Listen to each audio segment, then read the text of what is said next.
Aaron Moses, Aaron Moses, we the bang, we the bang, we the bang, we the bang. Aaron Moses, Aaron Moses, we the bang, we the bang, we the bang, we the bang. Hey, like, share, comment, subscribe, like, share, comment, subscribe, like, share, comment, subscribe, like, share, comment, subscribe, like, share, comment, subscribe, like, share, comment, subscribe. Yo, what up? It's Aaron Moses. This video is about 11 things that I learned. The most important things that I learned while I was homeless, man. So I'm just gonna give you a little history on it. I went to jail. I turned myself into jail because I had a felony warrant. Damn. August 2018. What? I got out. Yeah. In September, the middle of September 2018. Yes, sir. And then from there, I stayed on the north side of Chicago in a couple of homeless shelters.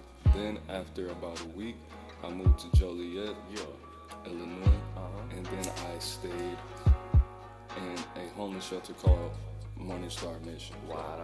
That's when I was doing all the videos outside pretty much. I was in a homeless shelter the whole time. Then I moved to a hotel. And both of these things, all of this shit took like 2 months. So I was in a homeless shelter for about 60 days. I was in the hotel for about 60 days. Okay? So the first thing that I learned, man, the power of sobriety. At this homeless shelter, I was not able to drink, smoke, pop a pill, nothing. You know, I had to stay sober. If I appeared to be, you know, drunk or had a couple drinks, I had to take a breathalyzer, which that was never the case. Other people did. I saw countless people get turned away because, you know, they tried to have a couple and then, you know, try to sleep in the homeless shelter. Now, mind you, this homeless shelter was built just like a jail dormitory. Damn. There was about, I think it was 13 bunk beds and like 4 cots on the floor. So it was all dudes, one room. The bathroom was big. It was one open bathroom, you know, like a locker room. No doors on the stall because they wanted to monitor what you were doing, all of that. All right, so nextly, man, I learned to choose my friends wisely. Actually, I'm gonna group these two together. I learned to choose my friends wisely. Now, I didn't have any friends, bro. I stayed to myself, and that was a problem for a lot of people. I did not talk to anybody like that. I would give people cigarettes just to get away from me. People would ask me how my day was. I wasn't like super over the top rude or anything. Yes, but I learned a valuable lesson. What? My dad always taught me, once.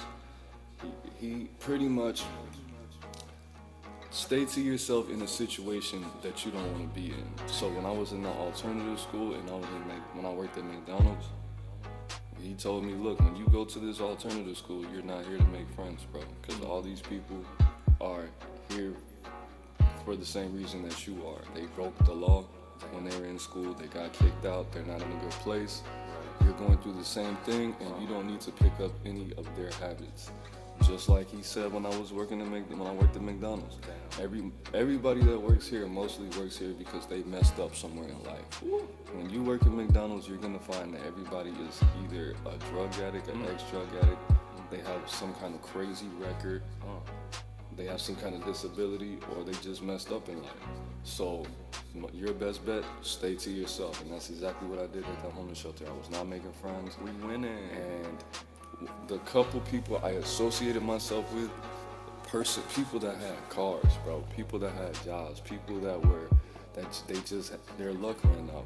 The only dude that I really messed with was a dude that was a real estate agent. He messed his back up and he lost his loan, and he put his life savings into 4 homes that he was no longer able to build on. He was no longer able to flip because he messed up the paperwork or whatever. Damn. That's the only person that I actually associated myself with, man. Stay to myself. So choosing your friends wisely, stay to yourself. That's what I learned together. Now, nextly, man, meditation. Of course, I was just in jail for 2 months, so I was meditating a lot. But because there was so much chaos and noise, and I had to watch everybody, and I had to really be vigilant, and I had to be conscious while meditating and meditate at the same time. You see, I had to do all of that and still be in my own universe. So I had to meditate in a different way. Because in jail is limited. We're in jail, we don't want to get in a worse situation. There's cameras, there's police all over the place. But a homeless shelter is different than jail. To be totally honest, I'd rather have been in jail than in that homeless shelter in a lot of different ways that I'm not going to talk about in this video. Next, it taught me the power of maneuvering. While I was a neutral party and I did not have any friends, when I needed something or when I knew somebody was of value to me, but I wanted to keep them at a distance, I knew how much to give, how much to take, and what. I just became a master chess player at this point, bro. Now, did I take that with me outside of the homeless shelter? When I got out of that reptilian brain space, of course, that part of my body started to melt away slowly. But I certainly learned that in there. And of course, I learned that in jail too. I mean, going to jail thousands of times, eventually you have to learn. Even somebody with my, third grader level of social skills, I learned something, I don't use it now too much because I'm not in that survival mode. Like I said, that reptilian brain skin has been shed. I probably should re-inherit that, but it is what it is, and it's not even not. Nextly, like I just said, bro, the power of being neutral. Now, there were different cliques in this homeless shelter of, 30 men. And then there's people outside the homeless shelter that slept on the street that would come and go to the soup kitchen and go to the other place, whatever. So it was not just 30 dudes that slept there. It was the 30 men that slept there. It was some females. It was the local drug addicts and people sleeping on the street, drug dealers, gangbangers, and they will all just be on this one block that I never hung out at. Okay, I was at the library trying to download some music, read some books, get on the internet, mess with some females so they could send me some pan, and just doing me. But just me not siding with anybody and me not having this friendship and this loyalty kept me out of a lot of danger, kept me out of a lot of drama, kept me out of a lot of beef, because it would really be up like that. And it was crazy to watch. And everybody would just be looking at me, and some dude walked up to me and he was like, bro, you know what? People talk about you a lot, but I really like how you just stay to yourself and you just, you distance yourself, because you saw what just happened a couple days ago. And you were just in the cut, smoking your square, listening to your music on the phone. And I was like, that's what you're supposed to do, bro. I'm not trying to inhale all these gases and fumes, my nigga. Like, I'm not trying to be a part of that, man. This is not my world. Some people have been in this world so long that it becomes them. That's not me. I come from royalty. You feel me? So it's over, bro. Fuck that. I'm not.